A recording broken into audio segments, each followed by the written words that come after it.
welcome to the second Global Issues Network Conference in the Americas. Later this year will be held in São Paulo, Brazil, graded. We hope all of you can join us to help share your ideas and create a better community. It will occur on October 12th through 14th. The conference will include keynote speakers and workshop sessions during which student teams will present their projects. Hence, I leave you with a message. Come prepared. This year's conference theme is captured by its own title, Challenge Accepted, Local Causes, Global Effects. The idea is that communities all over the world are facing similar, if not the same issue. If we begin to act in our own local communities, others can be inspired to act in theirs, and every community improved is a community that helps the world become a better and safer place. We need to accept the challenges that our generation needs to confront. Keynote speaker Rob Burrows inspired this part of the logo. He came to us in the GIN conference of 2011 and said to us, "Challenge accepted." He's a man of our generation ready to make the world a better place. Let's accept the challenges. Local causes, global effects. The story of the hummingbird begins in a forest where all the animals lived, the polar bears, the giraffes, the cheetahs, the tigers.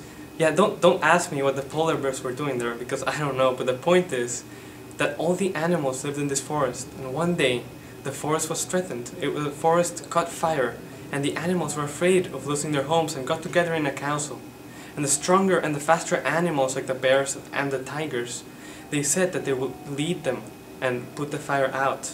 So the bears stood up and said, "We, the bears, and all the other strong animals like the rhinos and elephants should get the forest rocks and throw them at the fire to put it out."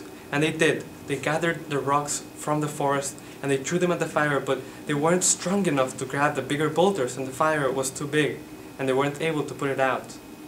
So the animals returned to the council, and now the tigers stood up and said, "We are the fastest animals. We should get together with the deer, with the cheetahs, and we should run and cut the grass of the forest so the fire won't be able to spread anymore." And they ran as fast as they could and they cut the grass, but they were not fast enough.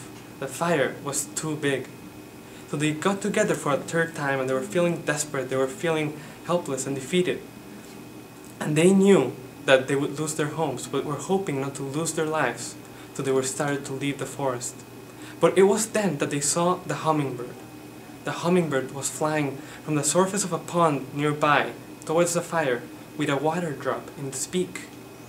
And they asked the hummingbird, "Hummingbird, what are you doing? You will never stop the fire, drop by drop." And the hummingbird, without stopping its flight, replied, "I am doing all I can. Because even when that's not enough, that's all I can do. And even when it's not enough, that doesn't mean that I should give up." And he inspired the animals to realize that every small action, every water drop counted. That it was only then, if they acted together and did the little part they could, that they could save the forest.